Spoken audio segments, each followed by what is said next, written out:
Miyamura is an NPC who somehow befriends the school's most popular girls despite his low-life look, but it all changes when he shows her his 6 inches of plot and tells her she can gag on it, that she starts being an obedient housewife in hopes of getting clapped by him. It all starts when Professor Yasuda tells his students to make the most of their summer vacation because they'll be studying for college exams next year. He encourages them to go to the beach and says he'll come along too. I wonder why this guy would be at the beach where all his students will be in their swimwear, but a student named Toru boldly says no one wants to go to the beach with their teacher. Now that's a class president we all want. After class, Yuki admits Yasuda is pretty hot if he quits serving everyone some yappuccinos, and Hori says at least he's a good teacher. She then reveals she ran into him in the hallway and he told her not to worry about being mid because she's just a girl at the end of the day. Yuki then tells Hori that a guy from another school wanted her contact info, but Hori says no, because if he didn't have the balls to ask on his own, he should try again after watching some Wizard Liz videos. Toru then suggests they hit up a karaoke place, but Hori tells them to go without her because that's what pygmies do for attention. Just then, a guy named Miyamura passes by and hands her the phone she just dropped. After he leaves, the group comments that he's always so reserved and assumes he must be the dork who sits in his room and has imaginary arguments all day. They ask Toru if he knows anything about Miyamura, but he is as clueless as the next guy because why would he have info on a nobody guy when he can get the deets on all the hottest chicks in school? Just then, Hori lifts at her phone and sprints home, making them wonder if she got a pickup call for her secret boyfriend. When she gets home, she turns on the vacuum and starts cleaning like me on a Sunday. Following that, she picks up her brother Suda from school, and as she walks home, she sees girls of her age living hot girl summers while she lives the trade wife life. Later, as she takes care of the laundry, Suda arrives with blood coming out of his nose, much to her shock. As she tends to him, the guy who brought him home decides to take his leave, but Suda grabs onto his shirt because these siblings love attention all the time. Hori then asks him to stay for a while so she can properly thank him for taking care of her brother, Bonnie Blue style. Later, he explains that Suda fell because a dog barked at him. What a loser if you ask me. But according to the savior guy, he's a smart kid because he quickly told him his name and address. Doesn't sound so smart to me because that's the one things kids aren't supposed to tell strangers. He then calls Hori by her name and says he's impressed at her householding skills, which shocks her. She asks him how he knows her name, and the guy says they're in the same class and that his name is Miyamura, shocking her even more. The next day, Hori is still in disbelief and keeps glaring at Miyamura because he looks way different in school. Wow, Hori, stalker much? Unable to resist, she walks up to the guy and asks him to come over to her place again because Suda has grown a liking to him. Who the heck uses their sibling to score? He promises to pick a picture book on the way, but Hori says he doesn't have to. Miyamura is shocked that Hori is still talking to him because he was certain she'll avoid him after yesterday. Hori admits she was blown away at first, but then she realized she's pretty much the same, so it didn't matter. When Miyamura thanks her with a smile, she pulls a Brad Mondo and tells him to get rid of that haircut and those glasses so he can finally get a girl to look at him without internally cringing. However, Miyamura says he has a lot of piercings and he uses his hair to hide them. Later at Hori's place, she learns that Miyamura is not that much of an otaku. His family runs a cake shop and he used a safety pin to give himself piercings some years ago. On top of that, he barely gets a passing grade while Hori herself scores straight A's. Talk about a star-crossed romance. As they look into a grocery magazine because apparently they've never heard of Netflix, Hori pulls a Joe Goldberg and realizes that Miyamura has pretty eyes and his eyelashes are very long. She then diverts the topic to hide her thirsty behavior, saying there is a discount on eggs and she'll get there before 4 p.m. to avail the offer. However, she's called to the AV room after the last class, so she forces Miyamura to do her bidding. The guy then runs to the store by jumping the school fence over Yuki and manages to grab the eggs in time. If only he could grab fate by its eggs and make on Hori already. At night, he acts like an upstanding citizen and tells Hori that he ran into Yuki on the way, but she didn't recognize him because he wasn't wearing his glasses. Hori mindlessly says she doesn't want anyone else to see that side of him, but then becomes conscious and leaves to get some drinks. Typical girl behavior. To make her feel better, Miyamura says he also doesn't want others to see her in her housewife mode in case they call Child Protective Services. Hori gets nervous and shoves the glass in his face, frantically telling him to think before speaking. While blushing, she wonders how Miyamura can say such things with a straight face and starts calling him a dummy repeatedly, as if his compliments don't make her all moist like a sheet mask. Miyamura then explains that while he still likes seeing her in school, he prefers seeing her in an apron because it gives him the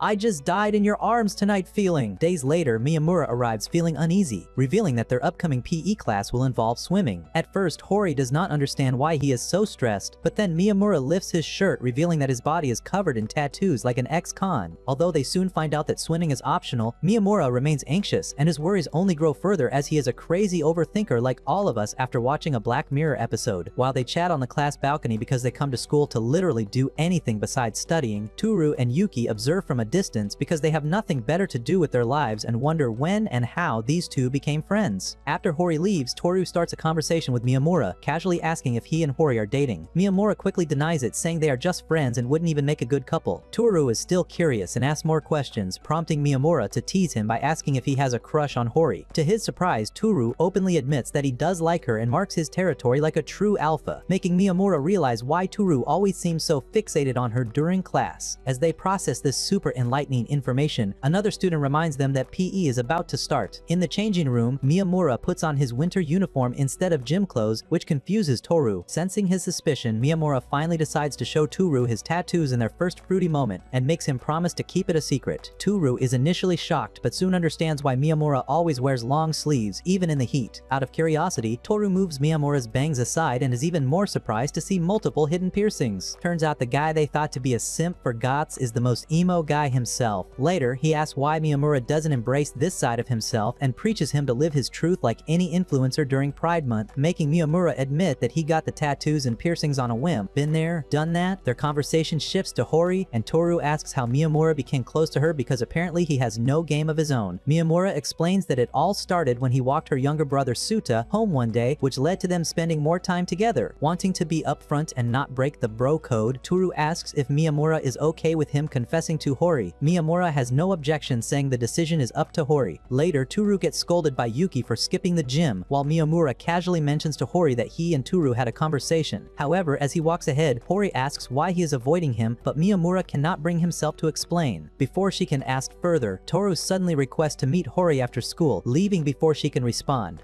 Hori plans to pick up Suda, but Miyamura plays the role of a wingman when he should be the hero and offers to do it so Toru can talk to her. That evening, Toru confesses to Hori in class while Miyamura watches over Suta, playing the embarrassing role of a babysitter. When Hori returns, Miyamura accepts his fate as the lad who never got laid, but she asks if he truly believes they are not suited to be a couple. Miyamura, caught off guard, explains that he sees himself as dull and unworthy of her. I can already tell that he's gonna score with the sympathy card. Frustrated, Hori tears up and scolds him for assuming things without asking her. Her emotions turn into anger, and she jokingly threatens to crush him with her thunder thighs if he ever avoids her again, making Miyamura realize how much she truly cares. Told you so. She then tells him that she turned Toru down because when have girls even gone for the guys that actually want them? And when Miyamura says he's a nice guy, she suggests he dates him instead. See, she ships those boys too. A few days later, Miyamura helps Hori carry groceries, and as they chat, she absent-mindedly starts singing anime songs, looking all cute and bangable like Sabrina Carpenter. Miyamura compliments her voice, but she immediately gets embarrassed and stops, insisting she only knows the lyrics because her brother plays the same CDs on repeat. Later, Hori gets a surprise visit from her mom, Yuriko. That evening, her little brother Suda excitedly talks about Miyamura, explaining how he often comes over to hang out with him, low-key snitching on his sister's sneaky link. Yuriko is intrigued and asks if Miyamura is cute, but Hori defines him as a dark villain in detective movies, which we also know is always hotter than the goody two-shoes male lead. When Yuriko asks for his full name, Hori panics, realizing she doesn't even know his first name. Every Tinder relationship ever. The next day at school, Hori becomes obsessed with figuring out Miyamura's first name, but refuses to ask him directly because she gotta keep up with her nonchalant act too, or else she'll lose aura points. She tries eavesdropping in the locker room, but her creeping around just gets her called a weirdo because she's coming across as a peeping Tom. That evening, she even checks the list of top students, hoping to find his full name, but no luck. When she tries asking Toru, he immediately runs off because he's wiping tears from her rejection, just like after finding out I'll never get into Yale. Hori finally realizes that if Miyamura introduces himself to her mom, she'll finally learn his full name, so she invites him over to recreate a Gilmore Girls moment. The next day, Miyamura visits and Yuriko welcomes him in because Hori and Suta went out to run errands. Soon after, Sauta comes back, and Yuriko leaves him in Miyamura's care before heading off to work, fully convincing me that the only reason why they all like Miyamura is because he provides free childcare. When Hori returns, she realizes her mom totally sets her up, sending her out just to give Miyamura alone time with her at their house. As they talk, Miyamura mentions that Yuriko politely calls him by his first name. Hori immediately jumps on the opportunity and asks him to repeat exactly what she said. He notes that she's been acting weird and even teases her about sneaking around the locker room, asking if she was getting excited over seeing hot guys. Left with no other choice, Hori admits everything and Miyamura bursts out laughing, realizing Hori has been going all in Nola Holmes just to learn his first name. Miyamura then writes his full name, Izumi Miyamura, on a piece of paper and hands it to her. Feeling victorious, Hori tries calling him Izumi but immediately gets flustered like me after running half a mile and decides to stick with his last name for now. Pulling an Uno reverse, she asks if he knows her first name only to find out he's known it is Kyoko Hori the whole time. She feels let down and gets angry at first, probably because she's PMSing, but when Miyamura starts laughing, she laughs with him. The next day, Student Council President Sengoku and member Sakura ask Hori for help with their tasks. She agrees, but they immediately dump a mountain of work on her, behaving like typical corporate overlords. That evening, Yuki notices how exhausted Hori looks and worries that the Student Council is taking advantage of her when we all know that Miyamura should be the only one taking advantage of this cutie. Hori just shrugs it off, saying she doesn't mind as long as she's useful. Pushover alert. Meanwhile, Toru and Miyamura watch from afar and agree to stay out of it because a guy can handle only so much drama. However, Miyamura casually jokes that maybe Hori is doing all this extra work because she has a secret crush on Sengoku, also because he's secretly trying to keep tabs on her like the FBI. Just then, a girl named Ayasaki walks in and Hori hands her some books. After Ayasaki leaves, Toru comments that she's cute because that's how quickly men move on, but Yuki reveals she's actually Sengoku's girlfriend. However, instead of helping out, she basically acts as the student council's mascot because demands princess treatment. Hori then reveals the work she just returned to Ayasaki was actually her responsibility, meaning the council has been offloading Ayasaki's tasks onto Hori. Annoyed but used to it because she's basically spineless, Hori heads home and Miyamura decides to bake her a cake to cheer her up, because baking someone's cake may get you theirs. Later, Miyamura bumps into Ayasaki, who drops a bunch of books and starts talking cheeks like a Karen. She hurriedly picks them up and runs off, accidentally leaving one behind. Miyamura calls after her, but she tells him to just throw it away. Curious, he checks it and realizes it's the student council's budget report. That night, despite being extremely exhausted, Hori stays up all night working when all that energy could be spent on much more fun activities. The next morning, Miyamura arrives at school and finds a crowd gathered outside their class. Hori and Toru tell him that Ayasaki has blamed Hori for losing the budget report like a typical toxic boss. Even though Hori insists she didn't lose anything, Sengoku immediately takes his girlfriend's side like a simp and demands an apology. Miyamura, knowing the truth, steps in like the Sigma he is and tells Hori not to apologize. He then headbutts Sengoku in front of everyone and pulls out the missing report, exposing Ayasaki for misplacing it and giving her negative aura for life. Realizing that she's been caught in 4K, Ayasaki bursts into tears like me after hearing of Liam Payne's demise, admitting that she totally forgot about it in a hurry. Sengoku and the others finally apologize to Hori, but she brushes it off, knowing they are just doing their jobs. Later, Hori thanks Miyamura for backing her up and saving her pretty little butt. Miyamura then asks why she even tolerates a mouth breather like Sengoku, and Hori explains that they've known each other for years. Back then, Sengoku used to be super timid, and Hori used to bully him relentlessly. One day, he finally snapped and threatened to expose her if she didn't stop, ending their roleplay once and for all. After that, she switched up real quick and even started helping him with small tasks as a weird sort of truce. The next day, Miyamura runs into Sengoku in the locker room and quickly realizes that after getting headbutted, Sengoku is now terrified of him. As much as Justin Bieber fears Diddy, during PE, Miyamura and Toru play table tennis while brainstorming what to get Hori for her upcoming birthday because she's the only female that lets them near her. They play for hours but still don't come up with a good idea because their testosterone levels are higher than their IQs combined. Meanwhile, at home, Suda excitedly talks about spending time with Miyamura every day during spring break because he's a needy little pain in the butt. However, Hori warns him that Miyamura will probably visit less often as time goes on. Suta then asks if Miyamura will stop visiting completely in the future, and Hori suddenly realizes how lonely she'd feel if he were no longer around because she'll have to go back to being a Cinderella with no prince and no charm. A few days later, Miyamura visits on Hori's birthday. Suta gives her a drawing because he's a cheapskate, while Miyamura gets her a CD of all the latest popular songs because he secretly hopes that she'll put on a private show for him someday. The thoughtful gift makes Hori emotional because it's exactly what she wanted. As they celebrate, they realize spring break is ending soon, and soon, they'll be starting their final year of school together, which means their hormones will be raging even more. One day, the teacher told everyone to pair up for an activity, but Miyamura ended up alone because his social status is still as low as my self-esteem. The teacher encouraged the students to include him, but they all treated him like he pulls prank on babies for clout. This kept happening for years, making Miyamura feel like life had it out for him. So, in a fit of frustration, he went home and gave himself some piercings, hoping it would make him look cooler, when it's just a gateway to self-harm. In his next school, people still thought he was strange, but then Hori, the popular girl, walked up to him and casually said hi. She pointed out that while everyone thought he was some dark and mysterious loner, he actually seemed pretty normal to her. And just like that, their story kicked off. On the first day of their third year, students crowd around the notice board to check their class placements. Hori feels excited to see she's in class 1 with Yuki, and to her mild surprise, Miyamura and Toru are there too, which means she gets to be the center of a love triangle and lead on 2 guys again. Soon after, the whole squad, including a guy who's got boogers for hair named Shu, gathers and starts talking like a clique in a 2000s rom-com movie, and Miyamura realizes he's actually part of a group now. Later, when the teacher tells them to form groups groups of 4, Miyamura braces himself to be left out again. But before he can react, Hori, Yuki, and Toru sit down with him naturally, making him experience his first big O at this auspicious moment because that's how pleased he is. While hanging out on the rooftop, Miyamura starts wondering if he can actually call these people his friends because he's too unemployed to do better things with his life. Toru shows up and casually mentions that their next class has been changed from math to economics. He grumbles about how annoying schedule changes are, then starts rambling about something else. Miyamura spaces out so hard that when Toru asks for his opinion, he has no clue what they're even talking about. Out of nowhere, Miyamura asks Toru what he really thinks of him. Toru bluntly says that his whole Ben Affleck sadly eating a sandwich alone but is kind of annoying, but then admits that Miyamura is actually too nice for his own good, which makes Toru feel like he has to look out for him. Also, he's mad that Miyamura serves more looks than most wannabe baddies at school when he ties his hair up. However, Toru makes it clear that even though he's weird, they're still friends because he's Toru's Make-A-Wish kid. Later, Hori scolds them for not finishing their report because no one else actually listens to her other than these two guys. When she asks what they were doing instead, Toru casually says they were bonding, which we all know is code for a sword fight. The next day, Toru and Miyamura run into each other at the lockers and Toru realizes they still aren't even on a first-name basis. Meanwhile, Suta wakes her up early, begging her to drop him off at school. Since she arrives at her own school way too early, she ends up chatting with Ayasaki. They talk about Miyamura, and Ayasaki playfully suggests that he and Hori look like a couple. Hori immediately denies it, saying they're just friends. Seizing the opportunity, Ayasaki asks if Miyamura would ever link up with her, and despite just denying any feelings, Hori suddenly gets possessive like me over a Hershey's bar. Before things can escalate, two other girls walk into the cafe, and Hori makes a swift exit. That evening, Hori realizes that since her brother is always busy, she and Miyamura spend a lot of time alone together. They decide to watch a horror movie, which we all know is an excuse to cuddle in the dark, and Hori sits there unhinged while Miyamura nearly has a heart attack at every jump scare. When the lights suddenly go out, he full-on panics, convinced a ghost is coming for him. The lights flicker back on, and Hori, amused, puts on another horror movie. As she swaps the disc, Miyamura randomly remembers how Yuki once pointed out that Hori's fingers are double-jointed. That's a weird way to check out a girl, but weird is what Miyamura is. One time, Yuki and Hori compared hand sizes, and when Toru tried to touch her hand, Hori flat out refused, and as if he sniffs glue in his free time. Thinking about that, Miyamura and Hori start comparing their hands, which is the most basic flirting method, and before she knows it, she absentmindedly grabs his. Then, out of nowhere, Hori blurts out that she loves him because it's about time she gets laid. Realizing what she just said, she panics and tries to cover it up by saying she's just in love with his hands, but that honestly sounds even more freaky. Miyamura starts playing along and says he loves her hands too. The two are about to open a joint account on Netflix, only for Suda to come home like an annoying blue balls delivery man and unknowingly ruin it. Miyamura takes him to the bath, wishing he could drown him there for taking away his one chance to hit, and the two just wash their hands in awkward silence. The next day,